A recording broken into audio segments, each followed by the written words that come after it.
Hello दोस्तों, नमस्कार। कैसे हैं आप सब लोग? उम्मीद करती हूँ कि आप सब लोग बहुत अच्छे होंगे। दोस्तों, मेरे चैनल प्रतिक्रिया में आप सभी का बहुत बहुत स्वागत है। दोस्तों, 2021 को शुरू हुए लगभग एक सप्ताह बीत चुका है। आप सभी लोगों को बहुत सारी गुड विशेस मिली होंगी, तो अपनी शुभकामनाओं संदेश के बुके में एक छोटा सा फूल मेरा भी टाक लीजिए। आप सभी को नए साल की बहुत बहुत शुभकामनाएं। आने वाला साल आपकी ज़िंदगी में नई खुशियां लेकर आए और 2020 की सारी कड़वी यादों को भुला दे। हाँ दोस्तों, आपकी तरीके से मुझे भी जितने लोगों ने गुड न्यू ईयर की गुड विशेस दी, सबने यही कहा कि 2020 बहुत ख़राब था। ऐसा साल कभी दोबारा किसी की ज़िंदगी में नहीं आए। सही बात है, हकीकत भी यही है। 2020 में हम लोगों ने जो देखा वो कल्पना से भी परे था। इतनी त्रासदी, इतना दुख शायद पहले कभी हमारी पीढ़ी ने नहीं देखा होगा। लेकिन दोस्तों, आपसे सच्ची बात बताऊं, जितनी बार 2020 को खा गया वो सख्त था, गलत था, बुरा था, उतनी ही बार मुझे याद आए अपने स्कूल और कॉलेज के दिन।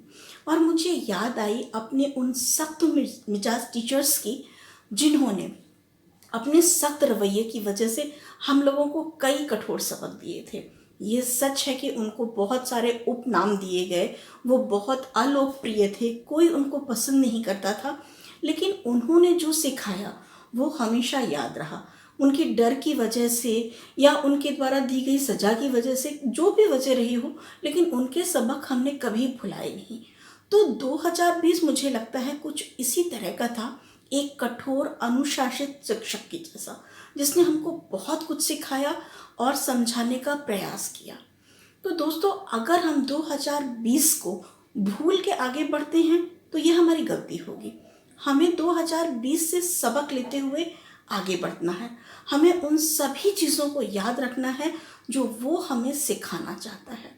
हाँ दोस्तों, 2020 ने हमें बहुत कुछ सिखाया, बहुत कुछ सिखाने का प्रयास किया। और मैंने 2020 से क्या सीखा, मेरा अपना अनुभव कैसा रहा, मैं आप सबके साथ इसको बराबर अच्छे तरीके से शेयर करना चाहती हूँ। दोस्तों, जैसे ही 2020 जनवरी की शुरुआत हुई, एक अजीब सा वायरस जो देखा भी नहीं जा सकता, उसने पूरी दुनिया को उलट पलट दिया।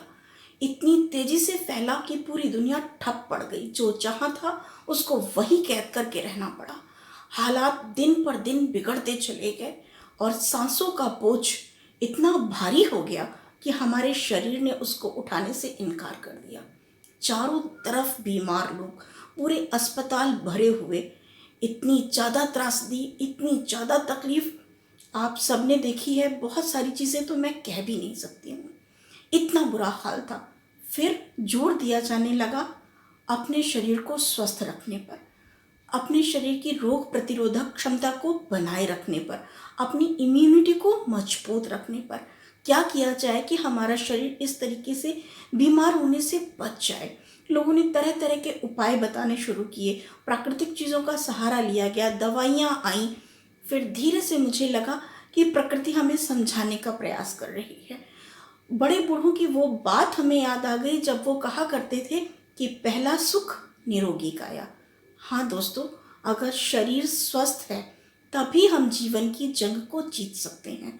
जीवन में आने वाले जितने भी उतार चढ़ाव हैं, जितनी भी असफलता, सफलता, जितनी भी इस तरीके की चीज़ें हैं, उनका सामना हम तभी कर सकते हैं जब हमारा शरीर पूरी तरीके से स्वस्थ होगा। तो जोर दिया जाने लगा शरीर को स्वस्थ रखने का, मन को स्वस्थ रखने का, तभी हम जीत पाएंगे। और हमने इसके लिए प्रयास शुरू किए। हमें अपने आप को स्वस्थ रखना है, अपने मन को स्वस्थ रखना है, अपने आप को और अपने अपनों को भी स्वस्थ रखना है। तो दोस्तों, जो पहला सबक मैंने सीखा वो ये है कि शरीर, अपना शरीर जो है सबसे बड़ा मित्र है। इसका ध्यान रखिए, अपना भी और अपने अपनों का भी, तभी हम जीवन में आगे बढ़ पाएंगे। तो सबसे पहला सबक तो मेरा यही था। इसके अलावा भी मैंने 2020 से बहुत कुछ सीखा है, जिसको मैं, कुछ अच्छा भी लगा और कुछ बुरा भी लगा। मैं वो सारी चीज़ें अपने वीडियो के माध्यम से आप सबके साथ शेयर करूँगी। तब तक के लिए स्वस्थ रहिए, मस्त रहिए, प्रसन्न रहिए। अपने अगले वीडियो में मिलती हूँ आप सबसे। तब तक के लिए नमस्कार, धन्यवाद।